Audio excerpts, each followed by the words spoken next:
Day 4. Let's jump into it. Chapter 9. Kyle. Reach across the lunchroom table and think, grab a cookie from Danny, a brownie from Trevor. With no teachers around, it's the best lunchtime ever. Maggie frowns at me. Stop being a bully. Stop being annoying, I say, but I give Trevor back his brownie.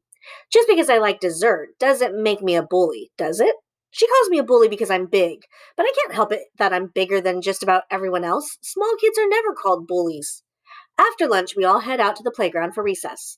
The kickball gang runs off to play kickball. The Foursquare group gathers around the Foursquare grids. Monkey bar hangers hurry to hang out from their favorite perches. No teachers or supervisors seem to notice that Miss Bryce isn't sitting on the bench like usual watching us. Most of the teachers stay indoors during recess, except Miss Bryce always said she liked to keep an eye on us. But not now. Now, this will be the best recess of all time. Thunder rumbles overhead. It's a cloudy day and it'll probably rain soon. For now, it's dry and anything goes. I'm by the chain link fence at the far end of the playground, between the swing sets and a few trees. Brian hurls a rock and nails a tree right in the center of the trunk. Seth does the same. I look down to find my own stone when something smashes into my shoulder. I feel a twinge of pain, although it quickly fades away. Brian laughs as a rock skips on the ground next to my feet. Whoops, said Brian with a snort. I bend down and scoop up a handful of small stones. Brian ducks behind a tree for shelter. I let a few of them fly, but they bounce off the bark. Get out from there, I yell, and fling another stone at the tree. It misses completely and instead hits Seth's back. Watch it, he hollers. He throws a stone back at me, but it smacks into a branch. I look around. Normally, Miss Bryce would be running over to yell at us by now. She saw everything, no matter where you stood or what you did. But not today. There's no Miss Bryce today anymore. No one tells us to stop what we're doing. No one has noticed us. Eli stands under one of these trees nearby. He huddles with Carl, a tall, lanky kid in Mr. Foley's fifth grade class. The shadows from the leaves hide them. Their meeting reminds me of a scene from a spy movie. They're whispering. Eli probably thinks he's out of earshot, but he's a loud whisperer. You're not going to believe what happened in our class yesterday, said Eli. Miss Bryce was our teacher, but then she... That's as far as he gets before Brian pops out from the tree he's hiding behind, grabs Eli's arm and yanks him backward. What about your promise? Do you hate socks? Do you stink like a sock? He hisses. I love socks, shrieks Eli. I love regular socks, not smelly socks. I'm not really sure I understand the whole smelly sock thing, actually, but whatever it is, I don't like it. Oh, I think you hate socks, but you love smelly ones, says Brian, looking as confused as Eli. Then he sniffs the air and says, I think we'll call you Smelly Sock Eli. Brian is about twice Eli's size, and he keeps his hand clutched on the smaller kid's arm, squeezing tightly. What about you? Brian snarls to Carl, towering over him. I don't smell like anything or think about socks or whatever, dude, he says. He holds up his hands and steps away. I laugh because the whole thing is pretty ridiculous to watch. But then I think of Maggie's words at lunch. She called me a bully, but I'm not. At least I don't think I am. I stride over to Brian and clap my hand on his back. I know it's fun to pick on smaller kids, but I suppose they can't help being smaller. Leave him alone. He won't squeal, right? I say. Eli doesn't smell like a sock. Brian maintains his grip on Eli, sniffing the air. I smell something. That's just your own stinky breath, I say, giving Brian a friendly punch on the arm. Brian releases Eli's arm. What's wrong with my heavy breath? What's wrong with my breath? I smile. I'm just kidding. I'm probably the only one who can tease Brian without fearing for his life. Come on, let's throw rocks at Seth. As Brian and I step away, Eli shakes his head, but his legs are shaking just as much. He looks as if he's escaped a car wreck, unharmed. I hear Carl ask him, What was that about, dude? Nothing, says Eli. Seems to me that when people say something is nothing, it usually is pretty big something. Brian and I bend over to collect stones. So does Seth. We all pick trees to duck behind, but I only have time to throw a couple of rocks, missing badly each time, when the school bell rings announcing the end of recess. Teachers stand near the main door waiting for their students to gather. Kids run to get in line, single file, waiting to be escorted back to their rooms. The three of us drop our rocks and start heading toward the school to go inside and get in line too. Where are we going? I ask. We stop. There's no teacher to line us up. No one tells us to go back to class. There are no recess rules for us. As the playground empties, we freeze by the Foursquare grids. Most of our class gathers around us. What do we do now? Asks Danny. Shouldn't we go inside? Asks Jasmine. Why? Asks Brian. He grabs a ball that's rolled away from the finished kickball game. He picks it up, and dribbles it twice. Let's have a ball out here, he says, laughing, and then bounces the ball off Danny's head. He picks up the ball and gets ready to throw it again when Miss Crawford strolls up to our group. Her lips pinched. Our group circle opens to let her in. Why aren't you lining up? She demands. Her class waits by the school entrance in an orderly and noiseless row. Mrs. Crawford is one of the other fifth grade teachers. She's not as old as Miss Bryce, but she's not too far behind. I groan, but I don't think she hears me. I'm still holding a rock, so I drop it. No one says a word. Mrs. Crawford rests her hands on her hips, waiting for an answer. Her eyes twitch. Where's Miss Bryce? She asks, scanning the playground. She looks at me, and I meet her gaze. I feel like a deer in the headlights. I open my mouth, but no words come out. There's a long silence. I asked, Where is Miss Bryce? She repeats. She's in the bathroom, says Eric, who I didn't notice standing next to me. It's easy not to notice Eric. Well, you should be lining up, says Mrs. Crawford. Right, says Eric. Miss Bryce, said she'd be back in a minute and told us to wait for her. Do you want us to, line up anyway? Miss Crawford shakes her head. No, that's okay. Follow her instructions. Because we totally could, Eric suggests. No, you're fine, says Mrs. Crawford, heading back to her class. Soon she's escorting them inside the school building. A crack of thunder rumbles from above. The clouds overhead us are black. All the classes are inside except ours. We stand together, but then Brian throws his ball at Danny's head again. Hell, hey, yelps Danny. I laugh. Yow, yow, yow. Recess might just last forever. Brian picks up the ball again, and everyone runs away. A game of ball tag quickly erupts between the boys. I shove Gavin, even though I don't have the ball, and laugh again. No one is outside telling me not to shove anyone. A squeak of laughter erupts from a group of girls near us, and Jasmine appears to be close to tears. Are the other girls being mean to her? No one is outside telling us to act nice. But then more thunder grumbles in the sky, another roar of thunder booms, and a few drops of rain follow. The few drops quickly turn to many drops. Soon, we're all rushing inside the school as water soaks our clothes and hair. So much for extended outside recess. I suppose we'll just need to continue our permanent indoor recess now. Chapter 10, Maggie. Goofing off continues in class today. I'd hoped the longer pre-rain recess time would tire some of my rowdier classmates, but I think it's only made them rowdier. I once read that there are more than 100 million cells in the human brain. Most of my classmates are using about 5. For most of the morning, I searched diligently through Miss Bryce's worksheets. Now I pick up where I left off. My plan takes shape, as surely as 2 negatives from a positive when multiplied together. An eraser collides against my arm. Sorry, says Brian with a snicker.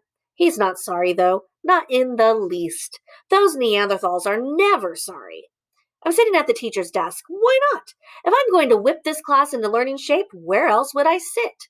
So when the phone rings, I pick it up before the first ring ends. My desk, my phone, my class.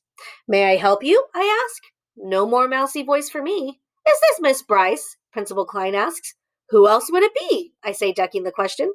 Is everything okay? I cough. I take a deep breath. I remind myself that I am Maggie Cranberry, and I have every right to answer this phone. We need to keep our secret so I can take charge. That single thought fires my millions of brain cells. Of course, I say. Why would you think everything wasn't perfectly satisfactory? No one has been sent to detention all day, he says, or yesterday afternoon for that matter, and, well, that's not like your class. So you can see why I'm concerned. Right, our class gets in trouble a lot. I feel myself breaking out in a sweat. I bite my lip. Breathe. I can handle this. Go. My students have been behaving today, I reply, especially that Maggie Cranberry. Now that's a girl who's going places. Are you feeling well? You don't sound like yourself. I've never been better. Maybe I was laying it on too thick. After all, I'm supposed to be Miss Bryce, and Miss Bryce would never rave about her students. When criminals rob banks, they always get tripped up on small details. They leave a fingerprint. They brag to someone about what they did. They drop their wallets at the crime scene. Not that we're robbing a bank and not that we're criminals, but the analogy feels appropriate. Funny that you called, I say. I was just sending someone to your office this very moment. Good. I mean, not good. I'm sorry your class is misbehaving, but I'm glad everything is normal. Of course. Why wouldn't things be normal? Everything here is exemplary, I say in maybe too much energy. My voice cracks. I hang up the phone, but my hand trembles. If I'm going to lead this class, I'll need to be more careful. I need to remember that I'm not taking charge for me, but for everyone in class 507. This is their educations for their futures and for their millions of unused brain cells. And my getting into Harvard is just a little extra gravy on the mashed potatoes of excellence. But we need to send someone to detention now. Eyeing Brian, Kyle, and Seth hurling erasers, I know any one of those troublemakers would be the perfect candidate to march down the hall. But they wouldn't listen. If I ordered one of them to the principal's office, they would probably just throw an eraser at me. No, I need everyone in class to agree with me. I need a consensus, a plurality, a democracy voting, majority true blue American election. I stand up and pound a stapler on the desk, like a judge slams a gavel.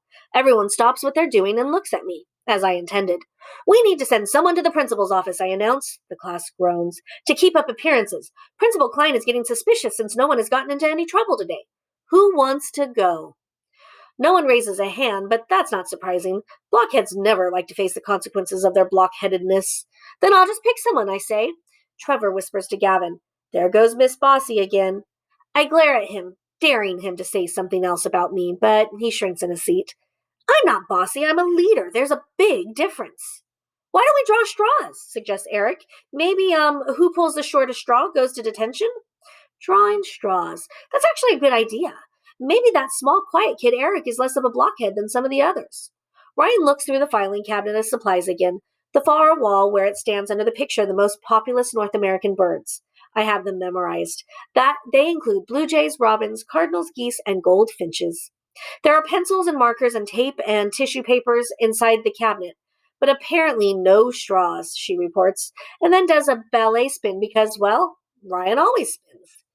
We can use pencils, Eric suggests. That's another good idea from him. Ryan spins up to the desk, bringing 2 boxes of pencils with her. I count out 20 pencils, one for every student in class except me. As the self-appointed and decidedly non-bossy leader of this class, I can't be sent to detention. I break one pencil in half and put it, along with the 19 broken pencils, in my fist. No one can see which is the shortened broken one. The kids in class walk up and grab a pencil one at a time. Brian snags the very last one. I'm disappointed to see it isn't the short pencil. Well, who has it? I ask. Not me, says Brian. Not me, says Trevor. I've got it, says Adam, holding up his stub for us to all see. He sinks his shoulders. I better get going to the principal's office, I guess. That figures. Adam always gets detention. Chapter 11, Samantha. On Wednesday, breakfast waits for me on our dining table, like it's supposed to. As I take my usual chair, I'm excited about school today. I can't remember being this excited about anything. At least I can't remember being this excited about anything that doesn't include shoes. On the table, my utensils glisten. I smooth a bump from my hair, using the reflection from my spoon for guidance. I put a cloth napkin on my lap. Everything is perfect. Wait, it's not. Because when I look down at the plate in front of me, my stomach ties itself into a big knot. The yolk dribbles into the egg whites, and the egg whites run into the whole wheat toast. The crust on my toast has been sliced off mostly, but on one edge, parts of the terrible tasting too hard brown bread exterior remain. Ugh. I lift my fork, but I don't eat, I stare. Eat up, Sam. Eggs are good for you, says my Aunt Karen. She came to stay with us for a few weeks when I was in kindergarten, and she never left. Fortunately, because Aunt Karen is a fabulous chef most of the time, and Mom does not cook, thank you very much, but today my aunt's eggs over easy are making me uneasy. She smiles, but I return her grin with an icy frown. Daddy always tells me that the squeaky wheel gets the grease. Not that I want to be greased, but constructive criticism is important. I learned that lesson from Miss Bryce, too. She loved to criticize. It may be the only thing I learned from her. The eggs are too runny, I say.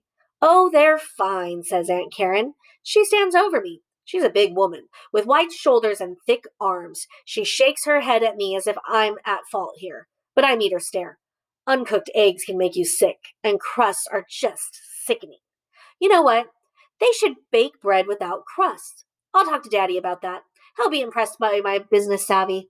He could make a fortune, not that he needs another one. Oh, there you are, sweetheart. Mom whirls into the kitchen like a tornado. She's a blur of motion, her arms waving, and my napkin flutters off my lap from the breeze that blows behind her. She's wearing a short white tennis skirt. The bracelets on her gesturing arm clang together, gold against silver. She's like a tornado whirling wind chime. A tennis racket sticks out of the gym bag strapped across her shoulder. Eggs? Asked Aunt Karen, stepping back to the stove and lifting the runny goop from the frying pan. Aunt Karen starts to slide the eggs to a shiny clean plate, but Mom waves her off. Aren't you a dear? But I can't. I'm late. I'm meeting the girls for our Wednesday morning tennis match, and I'm off to the spa. Busy, busy. She bends down and kisses the air next to my cheek, and I kiss her cheek air back. With a jingling wave, the tornado hurries into the living room and presses the button for the elevator. We have our own elevator, of course. Last year it broke for a whole week and I had to ride the service elevator. They call it that because service people use it, like maintenance people and garbage collectors, and the elevator smells awful. Mom always keeps an air freshener in ours. It was a simply terrible week. What about your breakfast? Aunt Karen asks as I bring my plate to the sink, but I'm already turning around and following Mom's path. No time, I gotta go. See you later, I call behind me. I grab my fur collared jacket and my backpack and I hop into the elevator right before it closes. Mom puts on lipstick, staring into her small cosmetics mirror. I slide my arms into my jacket sleeves. We ride down in silence until Mom twists her lipstick back into the tube. She asks, So how's school? I know I shouldn't say anything about, we all promised, but I'm excited to tell someone. The secret has been building for 2 days. I feel like I'm about to burst. I almost told Aunt Karen yesterday. I really wanted to when she was kissing me goodnight. No air kisses from her. But caught myself at the last moment. You'll never guess what happened on Monday, I blurt out to my mom. The most fantastic, amazing, and surprising thing. Our teacher, Miss... The elevator door opens and Mom rushes out. I'm sorry, darling, I must run. Have a great day. The tornado leaves me behind in its wake. But I stand in the elevator by myself, feeling sort of foolish with my mouth open in the middle of an unfinished sentence. I take a breath and step into the building lobby. The door closes behind me with a melodic ting. As I walk across the floor, my dark green glossy leather boots clip-clop on the marble. Up ahead, George holds the heavy glass door open for me. As I walk by, he tips his doorman's cap, tilts his head in a semi-bow. Have a wonderful day, Miss Samantha, he says. You too, I call back. I smile. I love it when adults call me Miss. I turn left at the sidewalk to head to school. Right next to our building is an old folks' home. Daddy calls it a retirement community, but that's just a longer name for a home for old folks.